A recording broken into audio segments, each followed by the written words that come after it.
Hello, 20-somethings. Welcome to this week's talk segment. We have Chris Anderson, myself, Matthew Wilson, Dimitri Ashby, and Michael Sangiuliano, the fan favorite.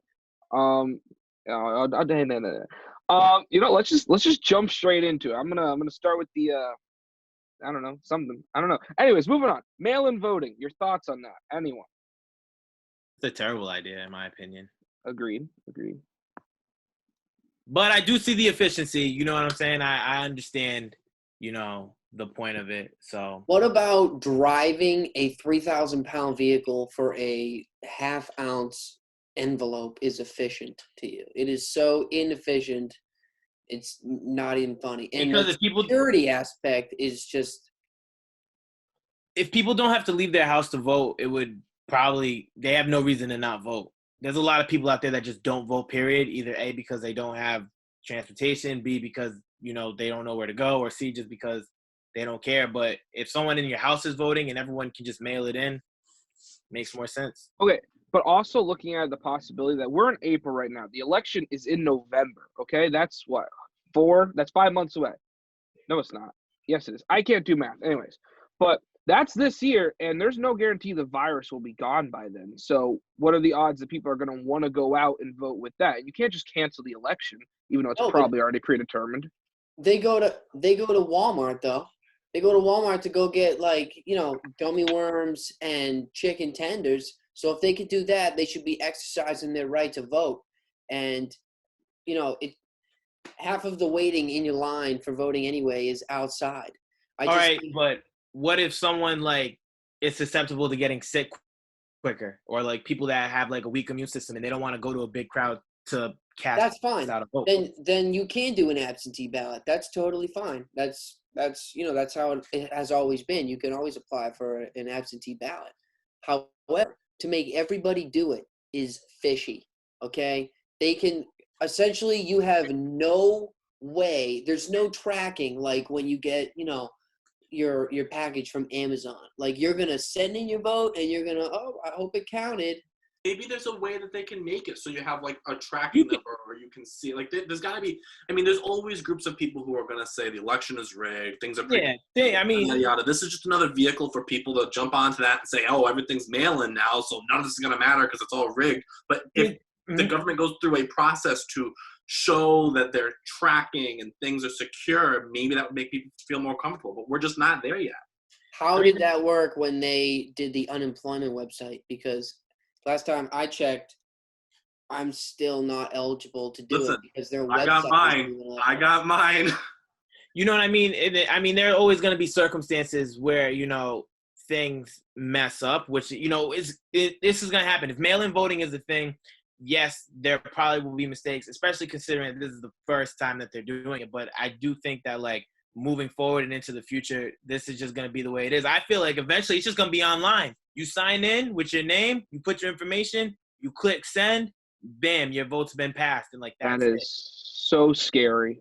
But on the note referring to unemployment, which has to do with money, our thoughts on the small business loan, which program that just ran out of money. And I don't know if I'm correct in saying this, but I believe it was over 300 million initially pumped into it. Let me check right now. I think, 300 billion. That's it. $349 billion gone already. How? I mean, that makes sense, but to say that we're out of money, that's just dumb, especially considering that I'm pretty sure that these stimulus checks, there are millionaires that are getting $1.7 million stimulus checks. So, I don't think we can ever run out of money. I don't think that makes sense, in my opinion. They just print more. That's kind of what they do sometimes. Well, that's the thing. They're putting more money in so we can try and, stimulate the economy. It's ridiculous the amount of money that they're just handing out for free. I'm making more now in a week on unemployment than I would in almost 2 months normally. I don't know. It blows my mind, and I almost feel like it's not fair. But that goes for the same thing, these small businesses that need to apply for loans to pay their rent, pay their electric. There's nonprofits that get paid based off of people who come in or day-to-day expenses, and now how are they going to pay because the money's not coming in? Those are the people that should be reserved for. I feel like trying to just push money into the economy as fast as possible wasn't as well thought out as it could have been, because I read an article that there's literally dead people getting money. And not only that, okay, there are dead people getting money. So how are you going to trust them to send in your damn vote?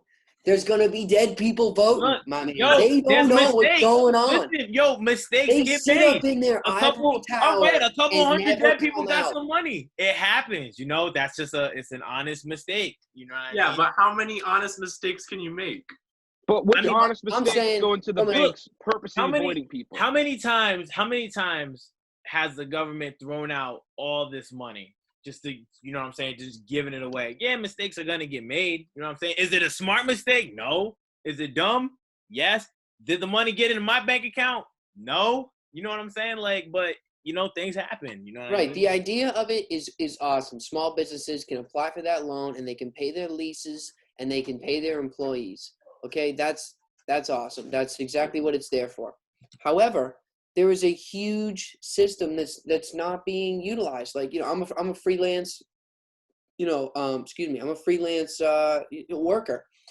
I can't even apply for unemployment yet because the website doesn't work. The website doesn't work. The government website, they have, how much did you say, $300 billion to pump into this, and they can't make a website? I could make a Squarespace site in 20 minutes. Okay? It's ridiculous, man. Well, You the should sad work Okay, for that the website does people not who have the work, same the people capabilities, who, though. these government employees are like 90-year-old people named Margaret and Miriam who like just have like no idea like how to do these types of things. Like I've called unemployment. You should hear these people. Like they just don't Yeah, have. man.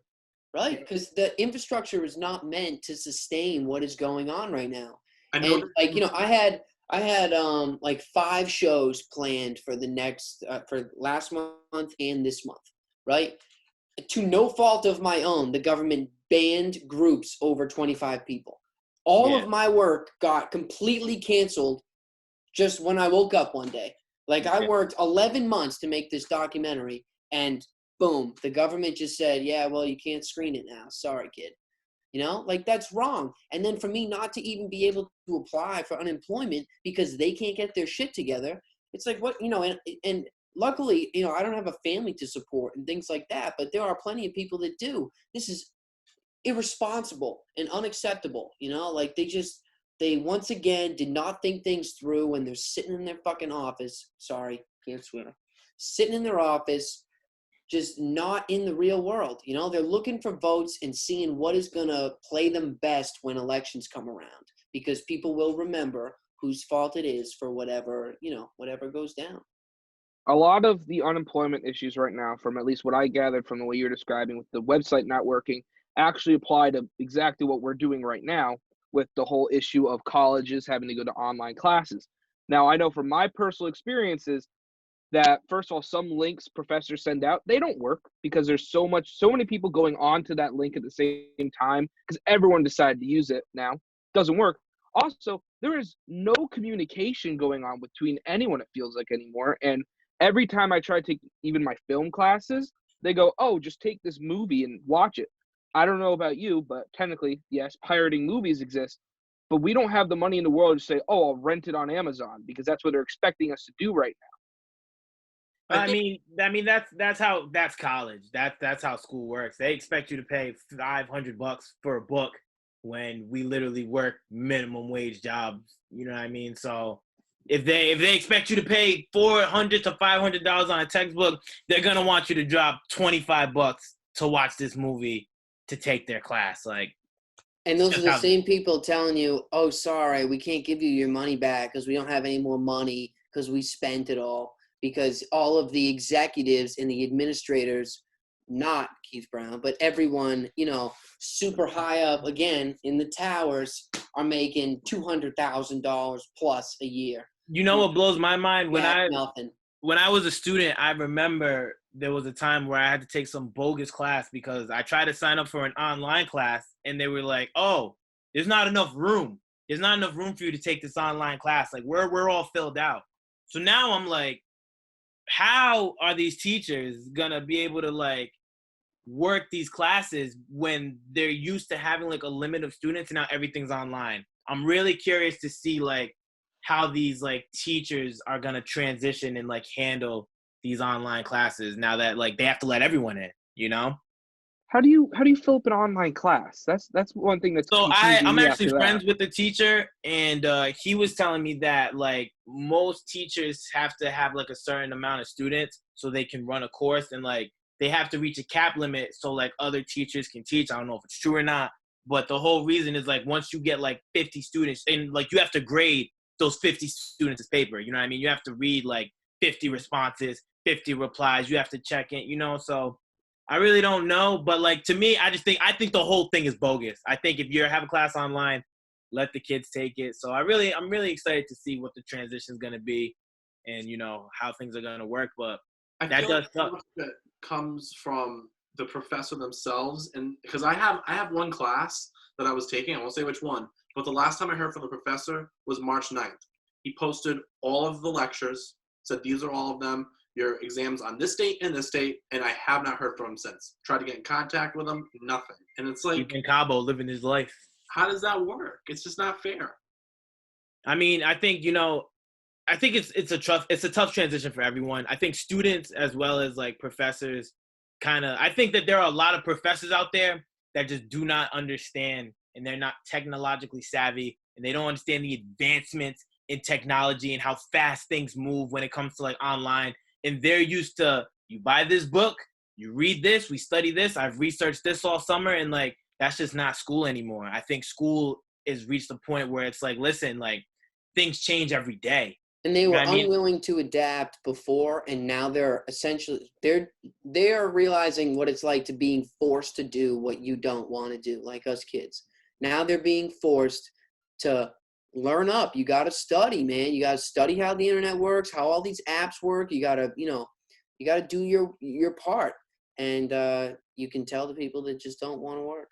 I mean, I don't think there's going to be such a thing as a snow day anymore. I mean, especially for like high schools and elementary, when they're going to have a snow day, they're just going to go, no, do online classes so we don't have to make it up later. But I think that's also going to very much, I mean, it doesn't apply to us in college, but at that level, like there's so many things that now that we've been forced to do this and we know it can kind of work, and over time it'll probably get better, and some classes work better than others, that it's just, again, going to change that new normal completely.